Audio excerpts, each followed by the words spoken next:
Oh, so we got a bit of a thunderstorm, which is pretty cool.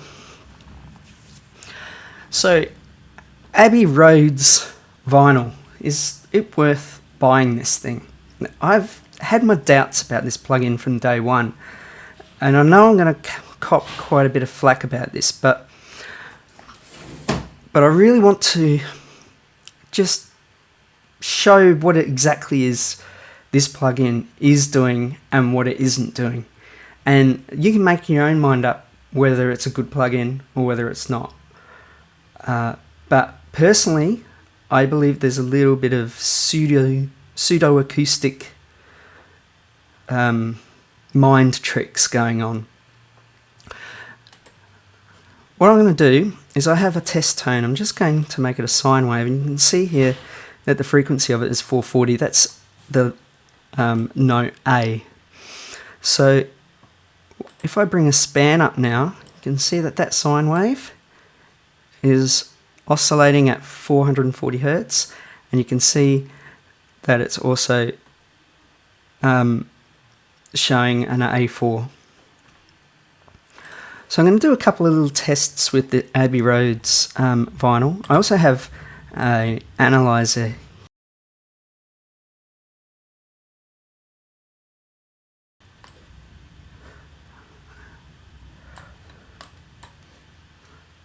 Should just organise like so. And here I have instantiated Abbey Road's vinyl. Now, I bought this one just for this TG desk setting. When I demoed the plugin, I thought it sounded really cool. So let's just have a listen. Well, not have a listen, let's have a look and see what exactly happens to this sine wave when we run it through Abbey Road's vinyl.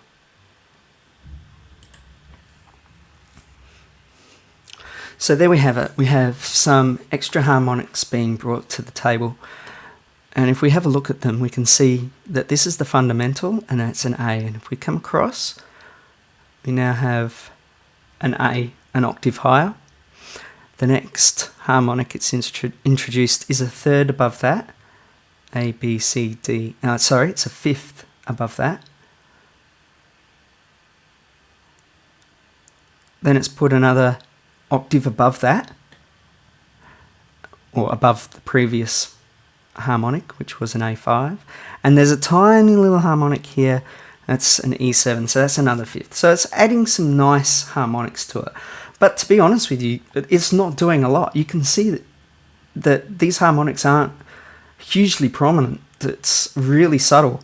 And you can tell when you actually use this plugin, whatever it's doing is very subtle. So let's try push the plugin a little bit. So we'll drag the output down and we're going to push the input and we're going to drive it really hard.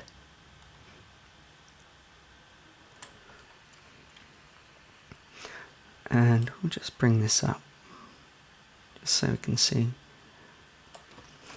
So here's your fundamental at A. You have at the next octave up. You can see that this, now that you're driving it, that fifth is actually really a lot louder than the previous.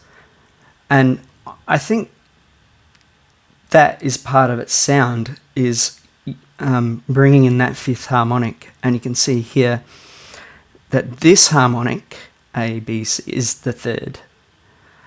And you can see it's kind of like, it's a little bit above, it's a little bit above the fundamental. It's E7, it's the fifth. G is an interesting harmonic. That's the seventh. An A7 and a B7. So it is doing something. I don't think you would ever use this setting in real life. I think you probably would drive it, but not that hard. I don't think you'd ever drive it that loud.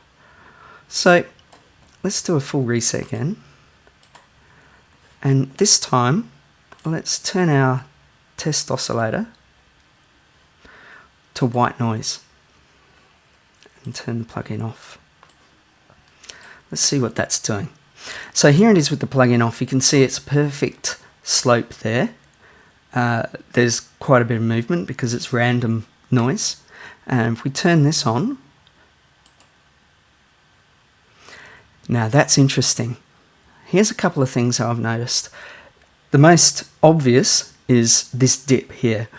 But it's not only a dip, it's also a bit of a boost. So what it's doing is it's boosting around about, what is that, about 15k. So that's still very audible. You definitely hear that. And then it's dropping off from 15 down. That's interesting. What else I've noticed, if you watch this yellow bar here, if we engage this plug-in, well, let's do that again, see if we can get it clean. Can you see how it's louder? And this is what I was talking about earlier. Plug-in companies have this little sneaky trick that they do, and that's what they do is they just slightly increase the gain of your signal. They increase the gain of your signal, and what that does is in your mind it gives you that feeling as though it's doing something important, that it's doing something. Really all it's doing is increasing the amplitude. What it's done is, if we have a look at the lower section here, you can see how this is like a nice slope all the way up, and when we bring this one up, of course it lifts the whole thing, but it also gives us just that little bump around here, and that's a good bump to have. That's around about 60 to 80. That's something that's going to give you a kick, more prominence. It's really going to give that bottom end a little bit more oomph. That's something that a little bit of a trick that we used to do with Poltex is we used to boost and attenuate at the same time, and that would give it that kind of little bump as well. So it is doing things. What it's doing is not spectacular, I don't think. I know that this is a visual test only, and that in a real world situation it's probably doing other things that you could probably hear and you could probably notice, but I would be very careful with this plugin. I don't think it's doing near as much things as people say it's doing. There are other settings here that I haven't touched. There's this noise setting that just introduces random white noise. There's this crackle setting, which is just that old school crackle sound that you used to get off dusty records and scratched records. And the clicks, a similar thing. And, you know, there are things like wow and flutter, and you can see that these are wobbling around now, and audibly you can hear that, and that sometimes is an effect that you want. What I've loaded up here is an NLS, and what I'm going to do is I'm going to increase the drive. So if we have a look at our NLS,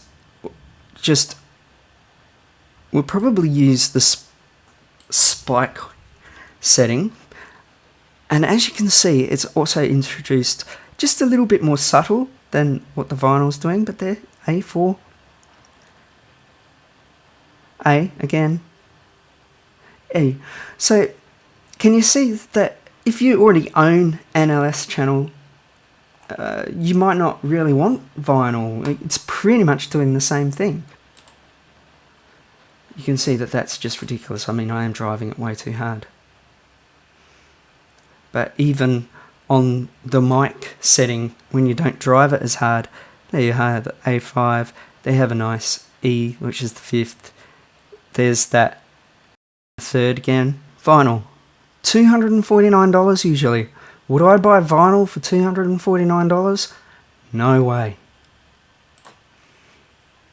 Not a chance.